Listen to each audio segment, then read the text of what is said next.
Nesse vídeo eu vou te ensinar como utilizar todos os recursos aqui desse controlador automático da Brasiltec para sistemas de irrigação. Esse controlador possibilita a conexão aqui de válvulas elétricas para que você consiga automatizar o seu sistema de irrigação. Então, tem a possibilidade de ligar uma bomba também.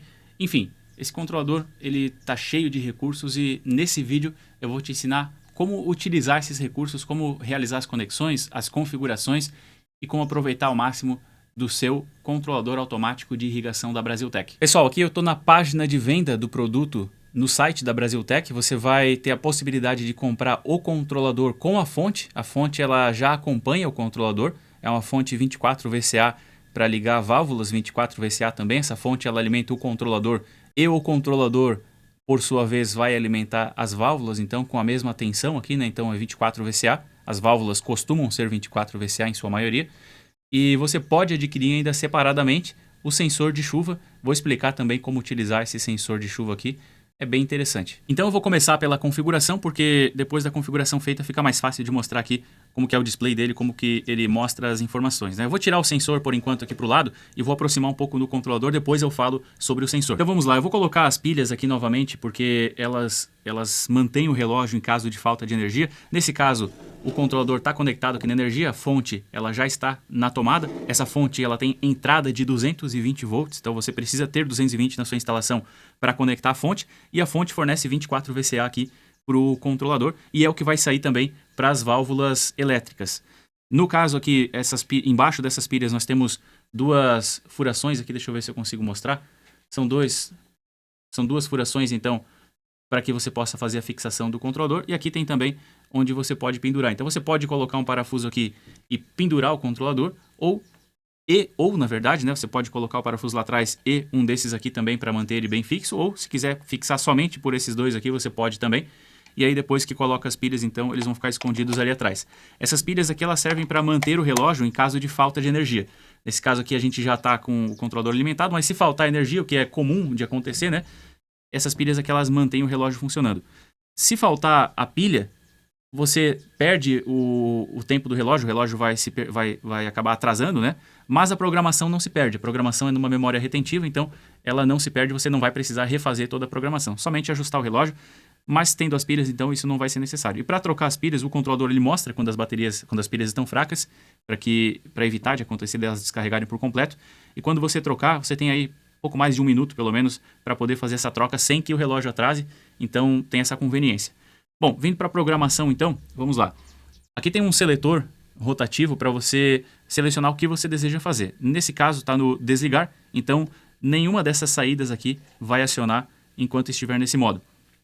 Se eu trazer aqui para a frequência, eu consigo definir com que frequência os bicos aqui, as saídas das válvulas vão ser acionadas. Então, cada saída ela corresponde a um setor, né? Você pode utilizar nesse controlador até 8 setores e esses setores são acionados de forma independente e você pode escolher então em quais dias isso vai acontecer. Esse controlador ele te dá a possibilidade de criar 2 programas diferentes e nesses 2 programas diferentes você vai poder definir diferentes tempos de irrigação para cada uma dessas válvulas aqui. Então essas válvulas elas vão ficar abertas por tempos diferentes de acordo com o programa que você escolher, pode ser o programa A e B.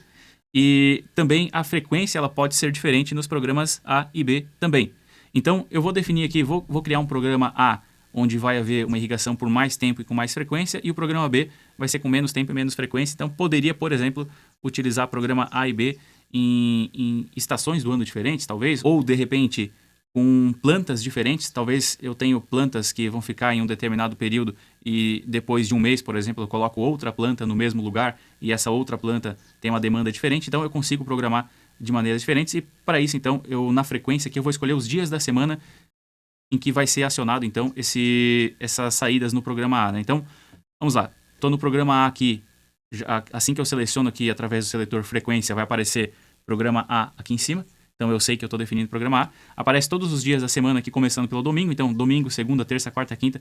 E para selecionar os dias que eu quero que acione, eu vou clicar em mais. Então, se eu quero que acione domingo, por exemplo, eu clico em mais. Depois, segunda, eu vou clicar em menos, que eu não quero que acione na segunda, por exemplo. Depois, clique em mais, porque eu quero que acione na terça. Depois, na quarta, na quinta. Depois, na sexta, eu não quero que acione. depois no sábado eu quero que acione também. Assim eu defini, vou clicar aqui para a esquerda, na seta para a esquerda, eu defini os dias da semana que eu quero que acione, e se eu achei que está adequado, então domingo, terça, quarta, quinta e sábado, defini isso aqui aleatoriamente, eu vou clicar em Enter para confirmar. Cliquei em Enter para confirmar, eu venho para o programa B, apareceu letra B, então no programa B eu posso criar uma frequência diferente, podem ser outros dias da semana, ou clicando com a seta para a direita aqui, eu posso vir nessa função aqui que aparece INT, e eu escolho a cada quantos dias o acionamento vai acontecer. Então vamos supor que eu quero que esse acionamento ele aconteça a cada 15 dias. Então através das teclas mais e menos eu consigo adicionar dias aqui e posso selecionar o 15 dias, por exemplo. Aqui eu consigo até 32 dias. Então pode ser um acionamento mensal, por exemplo. Uma vez por mês só quero que acione. Posso fazer isso. Vamos supor que nesse caso então vai ser a cada 15 dias eu vou ter um acionamento diferente aqui, por isso ele vai ser o programa B. Eu poderia ainda escolher os dias pares. Para isso, então, clico em mais aqui para selecionar. Repara que tem um quadradinho agora no mais. Ou eu posso selecionar também os dias ímpares. E para isso, então, eu vou clicar em mais aqui também. Olha só, dias ímpares ou dias pares. Quando está piscando é o que está selecionado. Clicando em mais, eu defino ele, então, né? Agora está piscando even. Eu posso clicar em mais para definir. E aí vai acionar somente, então, nos dias ímpares. Mas, como eu falei, eu vou deixar um acionamento a cada 15 dias, então eu volto através das setas aqui, esquerda e direita, eu consigo selecionar a opção que eu quero. Se está piscando, então, eu vou dar um Enter para confirmar. Está piscando o int aqui, eu vou dar um Enter para confirmar. E no programa B, então, o acionamento vai ser feito a cada 15 dias. Então, confirmei, a frequência de irrigação está definida. Agora, eu posso mudar aqui para tempo de irrigação. O tempo de irrigação é quanto tempo cada bico vai ficar ligado. Esses bicos, eles acionam... Os bicos não, na verdade, os setores, né? As válvulas aqui, elas vão ser acionadas de maneira sequencial para evitar perdas de pressão no sistema, né? Se eu ligar vários setores ao mesmo tempo, eu vou ter perda de pressão no sistema e vou ter um problema tão grave quanto, ou ainda mais grave, que é a queima da bomba, né? Essa bomba ela vai ficar sobrecarregada e ela pode vir a queimar. Então, para evitar problemas com a bomba e problemas de baixa pressão no sistema, que fariam os aspersores gotejarem, né? Então, os acionamentos aqui, cada setor aciona de maneira sequencial. E cada um dos setores eu consigo definir um tempo diferente. Então, eu vou, através dos sinais aqui de mais e menos, eu consigo aumentar o tempo. Então, o bico 1, o setor 1, eu vou colocar que ele aciona por... Eu posso colocar até 240 minutos aqui. Eu vou colocar que ele aciona por 30 somente. Então, isso aqui você vai definir de acordo com a sua aplicação. Então, bico 1 no programa A, né? O programa A é aquele que aciona no domingo, terça, quarta, quinta e sábado. Então, esse aqui é o programa A. Com a seta para a direita eu posso ir para o setor 2, setor 3, setor 4, setor 5, 6, 7 e 8. Né? Então tem 8 setores. Se eu quiser limpar uma programação, por exemplo, o 6 e o 7 aqui ele já estava com o número 1, porque eu já estava testando isso aqui antes. Né? Então eu posso limpar através da tecla Clear. Clear, limpei. 7, mesma coisa. Ó. Clear, limpei a programação. Então agora, no programa A, reparem, eu tenho o setor 1 com 30 minutos, e os outros setores não tem nenhum tempo, né? Então não tem nada definido para os outros setores. Agora no programa B, o que eu quero aqui, né? Eu posso colocar agora um tempo... Eu posso, de repente, nem ligar o setor 1. Então, nesse caso, nem vou ligar o setor 1. Mas o setor 2, 3, 4, 5, 6, 7, 8, eu vou colocar um tempo pequeno aqui. Vou colocar 5 minutos. Então, vamos supor que eu estou cultivando uma planta de um clima árido. Aí... Essas plantas elas estão nos setores de 2 a 8. Enquanto que no setor 1 eu tenho uma planta que ela precisa de mais água. Né? Então, no setor 1 eu tenho um acionamento com uma frequência mais alta, que é o programa A. Ele vai acontecer em 5 dias da semana, durante 30 minutos. Então, é uma planta que precisa um pouquinho mais de água. As outras plantas elas estão no programa B. Ó, repara que no programa A eu não tenho nenhum setor com nenhuma quantidade de minutos aqui. Agora, no programa B, eu tenho... O setor 1 ele não está aqui, mas os setores 2, 3, 4, 5, 6, 7, 8, eles estão todos com 5 minutos. No caso do programa B, ele aciona a cada 15 dias, então eu vou ter 5 minutinhos apenas a cada 15 dias. Seria uma planta com um clima bem árido, né? Dependendo também onde você está, né? Porque também pode chover durante o período. Mas enfim, nesse caso então, uma planta que precisa pouco água, eu estou fazendo um programa diferente aqui para elas. Então, como está aqui, você vai ter o acionamento do setor 1 durante 5 dias por semana, por 30 minutos.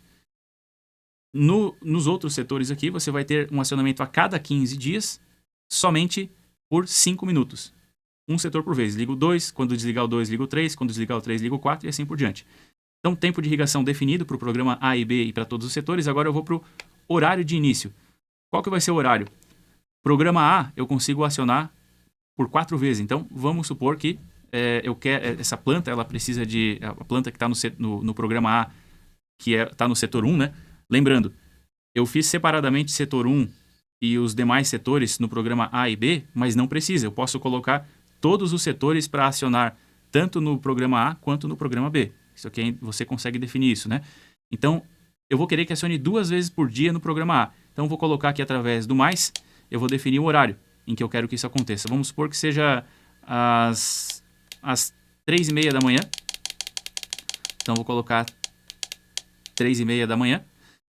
Seta para a direita para definir, aqui está start time, né? Ou seja, o horário de início 1. Agora o horário de início 2, 3 e 4. Eu consigo acionar essas saídas aqui por 4 vezes por dia no programa A e 4 vezes por dia no programa B, né? Então, no total, são 8 vezes por dia até que eu possa acionar os setores aqui.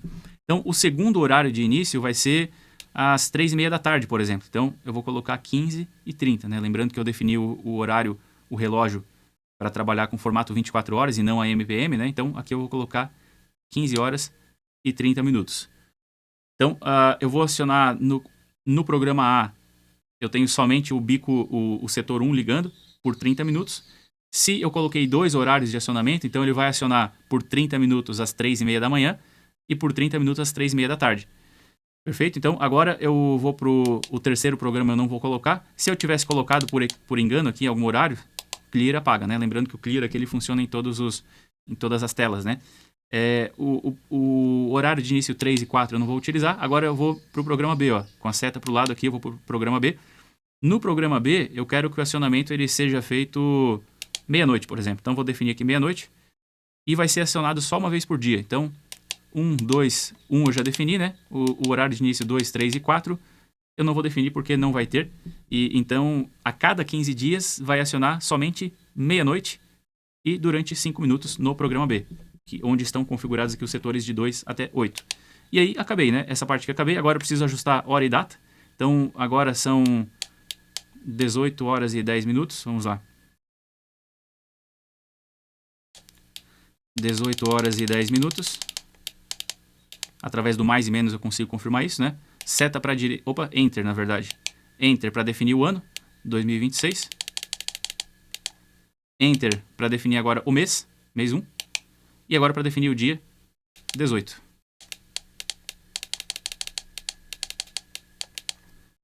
Agora Enter para confirmar.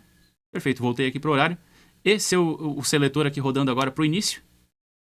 Pronto, eu tenho então 18 horas e 11 minutos de um sábado, né? De um domingo, perdão. Domingo, então, 18 horas e 11. E aparece aqui daí, as telas ficam alternando. A tela seguinte aqui é de próximo acionamento. Então, o próximo acionamento ele vai acontecer meia-noite de terça-feira. Meia-noite de terça-feira, que é o programa B, né? O programa A é às 3h30 da manhã. Então, assim que for terça-feira e ele acionar o programa aqui da meia-noite, depois disso, o próximo programa que vai aparecer também é terça-feira, né? Só que é às 3h30 da manhã. Bom, eu posso ainda voltar aqui o seletor para o desligar. Nesse caso, nenhuma das saídas vai acionar. Nenhuma das saídas aciona. Voltando para o automático, então, eu tenho esse próximo acionamento. Eu posso fazer o seguinte também. Eu posso clicar em mais aqui, estando na tela inicial, eu posso clicar em mais para definir 24 horas de um intervalo onde nenhuma das saídas vai ser acionada. Então, supondo que choveu ou que eu tirei as plantas por algum motivo ou eu fiz alguma mudança no viveiro onde eu não possa molhar nesse intervalo, então eu posso definir aqui um tempo de 24 horas ou posso somar mais aqui também. Ó. No mais, posso definir 24, posso definir 48 ou posso definir até 72 horas também, onde nenhuma das saídas vai ser acionada. Se eu clicar ali no mais e não fazer nada, ó, já ficou delay 72 horas. Fica com esse status aqui, então, mostrando que nada vai ser acionado em 72 horas. Se eu quiser cancelar isso aqui, eu posso clicar no mais até definir 0 horas, então, de delay, né? E voltando para a tela inicial, então, já parou o delay, já está aparecendo aqui o próximo acionamento, então, meia-noite de terça-feira. Bom, tenho essa possibilidade, então, de definir esse intervalo sem acionamentos. Posso acionar manualmente também os bicos, clicando aqui em Man, de manual, né? eu posso acionar todos os bicos de todos os programas, no caso A e B, só que se ficar sem clicar em nada aqui, ele já volta para a tela inicial de novo, né? Então, vou clicar novamente aqui em manual. Ó, todos os bicos A e B. Se eu dou Opa! Voltando aqui, todos os bicos A e B, se eu dou um Enter para confirmar. Beleza, então agora ó, o bico 1 está acionado por 30 minutos. Ó, bico 1, setor 1, na verdade, né? Por 30 minutos. Depois que terminar o acionamento manual do setor 1, ele vai para o setor 2. E aí, no programa A não tem nada para o setor 2, né? Então, ele vai direto para o programa B. No programa B, o setor 1 não está. Então, depois de terminar esse intervalo de 30 minutos, ele vai fazer aqueles 5 minutos no setor 2, setor 3, setor 4, 5, 6, 7, 8. E quando terminar todos os setores aqui no manual, ele volta então para o automático sozinho. Se eu quiser cancelar esse acionamento manual, basta clicar aqui em Clear. Pronto, cancelei o acionamento manual, ele voltou para a programação automática. Então, acredito que em questão de recursos, a única coisa que ficou faltando ainda é o reset. Aqui tem a possibilidade de dar um reset também, mas esse reset ele não apaga a programação. Ele é um reset para relógio, né, e data também. Então, a programação ela continua gravada. Se você quiser apagar, você precisa ir em cada um dos... girar o seletor aqui para encontrar o que você deseja apagar e apagar aqui com Clear, né? Lembrando que o Clear ele funciona em todas essas telas, então para apagar alguma programação é dessa maneira. Bom, em relação ao funcionamento é isso, então não tem mais o que eu mostrar aqui. Eu vou falar das conexões agora.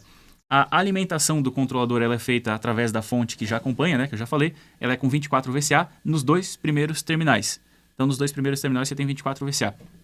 Depois, as conexões seguintes, aqui a terceira e a quarta conexão, são do sensor de chuva. Repara que já vem um jumperzinho aqui. Deixa eu ver se vai dar para ver aqui na câmera. Tem uma pecinha aqui metálica, né? Ela jampeia as duas conexões. Por quê?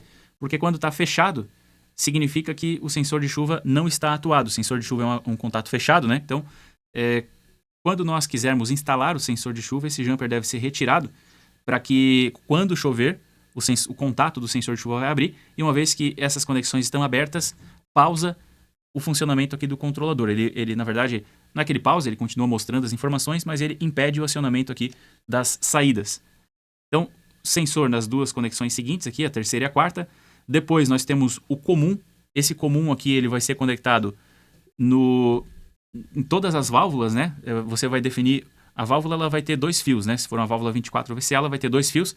Em alguns casos, os fios eles são identificados de forma diferente. Em outros casos, dois fios são exatamente iguais. Se for igual, você vai escolher um dos fios de cada válvula, conectar tudo através de um borne. Você pode usar um bloquinho de derivação como esse aqui, por exemplo, com 7 furos e 2 barramentos. Aí você junta 2 barramentos, você vai ter o total de 14 furos, né? Aí liga todos os comuns aqui de todas as válvulas e um desses fios você leva para o controlador, então, no C ali, que é a quinta conexão. Pode ainda ser feito com esse tipo de conector aqui também. Nós temos a possibilidade, nesse modelo aqui, por exemplo, de até 5 conexões, né? Então, são possibilidade de 5 cabos. Um deles você vai ligar no comum do controlador e outras 4 saídas você pode ligar válvulas aqui. Esse conector é até 32 amperes, então tem capacidade de sobra aí para fazer esse tipo de conexão. Então, o comum de todas as válvulas e também da bobina do contator, né? Se você utilizar uma válvula geral, aqui na sexta conexão, que é o M, você vai ligar uma válvula. Se você for ligar um motor aqui, se de repente é o motor da bomba, né? Talvez na sua irrigação você não é por gravidade, né? Talvez é com bomba. Então, a bomba você vai ligar aqui no M, ela vai acionar junto com qualquer outro setor aqui. Então, os setores eles acionam individualmente, um por vez, de maneira sequencial. E junto com eles, o M aqui sempre vai acionar. Então, pode ser uma válvula geral, pode ser um motor. Se for motor, você vai ter que utilizar um contator com bobina 24 VCA. O contator pode ser um padrão industrial, aqui dependendo da necessidade do seu motor, aí você vai precisar de um contator para uma corrente mais alta, né? Agora, se for uma corrente baixa da sua bomba, até 10, 11 amperes por aí, você tem a possibilidade de utilizar um contator mini. Os contadores mini vão até 12 amperes, né? O ideal é não chegar até nem muito próximo de 12 amperes, você tem que ter uma folga aí também. Mas enfim, o que importa é que esse contator, independente de ser o mini ou o contator tradicional, você vai precisar de uma bobina 24 VCA, né? Que é a tensão da fonte que alimenta o controlador e é também a tensão na saída aqui de cada um dos setores, né? Então, se você for ligar um contator 24 VCA, você vai ligar um dos fios da bobina aqui no comum e também no comum uma das pernas de todas as válvulas aqui, todos os setores, né? No M você vai ligar a outra perna da bobina. Então, a bobina do contator tem duas conexões, uma vai no comum, outra vai no M. Se você utilizar uma válvula, você vai utilizar uma das pernas da válvula no comum e a saída dessa válvula, a outra perna da válvula geral aqui no M. E aí todas as outras válvulas que correspondem a cada um dos setores, né, vai ficar sobrando uma perna. Então, a válvula 1, você liga no setor 1, na saída 1 aqui, e tem a identificação aqui embaixo de 1 até 8, né? Então, cada uma das saídas aqui vai ligar uma válvula correspondente ao seu setor. Para o caso de ainda ter ficado alguma dúvida, né? Então, o comum, ele vai em cada uma das válvulas aqui. Vou representar só uma bolinha assim, representando a válvula. Coloquei só 4 aqui, mas você estende isso aqui até as 8, né? Então, os setores, eles vão ligados cada um em uma das válvulas correspondente ao seu setor, e o comum vai ligado em todas essas válvulas, né? Se você ligar uma outra válvula aqui, você vai fazer essa mesma conexão também no M, se for uma válvula geral. Lembrando que o M liga junto com qualquer outros setores, né? Se você for ligar um motor, então você vai precisar de um contator. Esse contator você liga aqui no M. O contator tem que ser 24 VCA, assim como as válvulas, né? E o comum você liga aqui também. Então você utiliza aqui um conector de derivação para juntar todos esses comuns, e aqui no controlador chega um único cabo. A saída aqui desses cabos do controlador, ela pode ser feita com eletroduto, por exemplo, né? Tem uma tampinha aqui que ela é posicionada aqui e travada. Ela fica travada graças a essa abinha que tem aqui, né? Ela segura essa tampa fechada, então. E você pode ainda parafusar também, porque eventualmente vai ter um duto aqui na saída, né? Se tiver um duto, então é bacana parafusar para deixar ele bem preso. E agora, conhecidos os recursos do controlador, eu quero falar do sensor de chuva aqui brevemente. O sensor de chuva, ele tem, o cabo dele aqui tem apenas 2 fios, então a conexão vai ser feita, vai ser retirado aquele jumper e vai ser feita conectado esses 2 fios aqui. O sensor de chuva, como eu já disse, ele pausa então a programação automática. Ele não pausa manual, mas pausa a automática. Então, se o sensor de chuva estiver molhado ainda, ele vai impedir que o controlador ele ligue. Esse sensor de chuva aqui, ele simula a umidade da terra. Como? Através de alguns disquinhos aqui que absorvem água. Então, esses discos aqui, eles absorvem água e incham. A partir do momento que eles incham, eles acionam uma chavezinha fim de curso que tem aqui dentro. E essa chavezinha fim de curso, que possui contato fechado, quando atua, ela abre, né? E abrindo, impede, então, o acionamento automático do controlador. O acionamento manual continua funcionando, é somente o automático que é pausado aqui pelo sensor de chuva. Esse sensor de chuva, esses discos aqui, eles vão molhar e inchar para atuar aqui o sensor. E eles precisam também ter contato com o sol, porque como eles simulam a umidade da terra, se eles molharem e não tiver o que secar eles vão ficar molhados por muito tempo e vão impedir o acionamento do controlador. Então, eles precisam ter o contato com a chuva, assim como a terra, e precisam ter contato com o sol, assim como a terra também. Então, quando a terra secar, esses discos aqui vão secar também, eles vão recolher novamente e o sensor não vai ficar atuado. Existe uma possibilidade de ajuste aqui. O ajuste menos sensível é 25 milímetros, então isso aqui tem a ver com o volume de chuva, né? 25 milímetros, 19 milímetros, 12 milímetros, 6 milímetros também, ou ainda o mais sensível aqui, que é 3 milímetros. Com 3 milímetros, os discos aqui, isso aqui vai cada vez descendo mais, né? Repara que isso aqui vai descendo. Então, com o ajuste mais sensível, a base que segura esses discos aqui, ela fica mais próxima. Então, com pouca chuva, esses discos vão inchar o suficiente para empurrar esse pino aqui para baixo e atuar esse contato. Bom, se precisa ter contato com a chuva e com o sol, normalmente você vai instalar isso aqui próximo de um telhado. E para isso, então, tem esse parafuso aqui. Você vai colocar na beirada de uma calha, por exemplo, e apertar esse parafuso até prensar esse suporte. É importante que isso aqui fique sempre a 90 graus em relação ao solo. Então, tem uma possibilidade de ajuste angular aqui também. Então, se de repente você prendeu o suporte num ângulo, você consegue ainda trazer o sensor para um ângulo diferente aqui, para poder deixar 90 graus em relação à terra. O legal da calha é que vai pegar sol e chuva, né? Assim como o solo, e não vai pegar a própria aspersão. É importante que esse sensor aqui ele não seja molhado pelo sistema de irrigação. Apenas a chuva deve molhar ele, então o sistema de irrigação não precisa ficar distante, mas precisa ficar em um local que não molhe o sensor. E isso aqui não deve ser instalado muito próximo de uma parede, por exemplo, deve ser evitado, porque a parede ela vai evitar chuvas com vento, né? Então, se a chuva estiver vindo na mesma direção da parede, a parede vai bloquear os pingos de chuva de pegar nesse sensor. Então, o legal é que isso fique no local mais aberto possível, né? Se não tiver como fixar em alguma chapa, por exemplo, ou enfim, não precisa ser uma chapa, né? Mas se não tiver um local para fixar prensando através desse parafuso aqui, você pode ainda, tem 2 furos aqui, você pode parafusar então em algum local também. Pode ser na parede? Até pode, né? Mas o ideal é que seja, se for numa parede, por exemplo, que seja num local bem alto, para que o sensor ele fique para cima da parede, né? O ideal seria esse.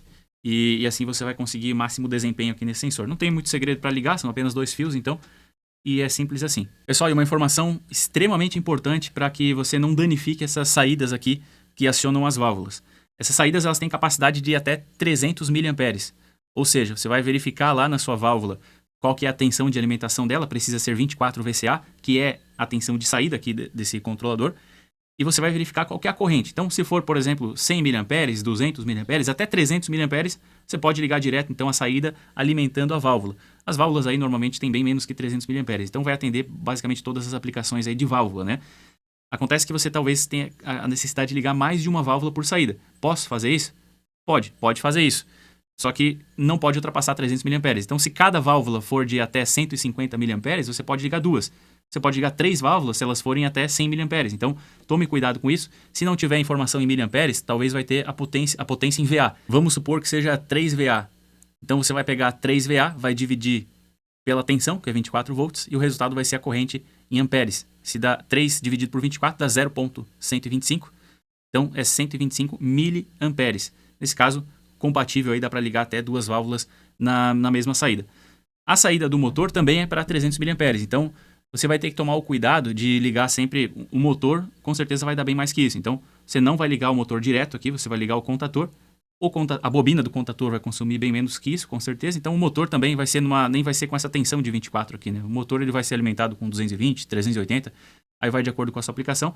E, caso você tenha uma rede bifásica, é possível ligar motores trifásicos também. Para isso, você deve utilizar inversor de frequência. Usando o inversor de frequência, que é esse equipamento aqui, você consegue alimentar ele com 2 fases ou fase neutra também. Então, pode ser 220, 380, 440 também. De repente, você tem 2 fases 440. Você consegue alimentar o motor com uma tensão igual ou menor. Então, 2 fases 440 possibilitam o acionamento de um motor trifásico em 380. E aí, considerando isso, você vai conseguir ligar motores bem maiores. Então, uma das dificuldades aí de irrigação às vezes é essa, né? Não conseguir ligar motores grandes, porque na área rural não tem trifásico, mas através do inversor de frequência você consegue fazer isso. E dá para utilizar o inversor de frequência junto com o controlador automático aí para irrigação. Pessoal, e para finalizar todas as informações aqui do controlador, eu removi o jumper aqui do sensor de chuva, então eu estou simulando um momento em que o sensor de chuva detectou chuva e ele está impedindo o acionamento do controlador. E nesse caso, aparece aqui, ó, sensor. Isso quer dizer que o sensor não está conectado e o acionamento não vai ser feito, né? Isso ainda assim aparece o próximo acionamento aqui, porque até lá o sensor de chuva provavelmente vai ter deixado de atuar. Mas, se o sensor de chuva ainda estiver atuado, ou seja, se esse circuito aqui ainda estiver aberto, né? O acionamento automático não vai acontecer. Esse sensor de chuva, ele é bacana porque, diferente de um sensor de chuva utilizado em janela automática, por exemplo, em coberturas automáticas, que com um pinguinho de chuva ele já aciona, esse sensor de chuva da Brasiltec ele é adequado a sistemas de irrigação porque ele considera também o volume de chuva. Se cair um pingo de chuva, ele não vai acionar. Precisa cair um determinado volume de chuva para ele acionar e ele só vai desacionar quando ele enxugar, ou seja, quando a terra também estiver mais seca. Então, se utilizar um sensor de cobertura para sistemas de irrigação, vai ser péssimo, não vai funcionar direito. Talvez vai ser pior do que se não tiver, porque ele vai impedir, de repente, algum acionamento com um pouquinho de chuva, que deveria, esse acionamento ele deveria acontecer, porque um pouquinho de chuva não significa que a terra está molhada, né? E ele vai, assim que ele secar um pouquinho também, aquela gotinha de água que caiu, assim que ela secar, ela já vai voltar a possibilitar o acionamento, enquanto que, em alguns casos, a terra ela está realmente molhada, né? Então, como esse sensor ele simula a umidade da terra através da umidade dos discos, então você tem um acionamento muito mais acertado de acordo com o que há de umidade na terra.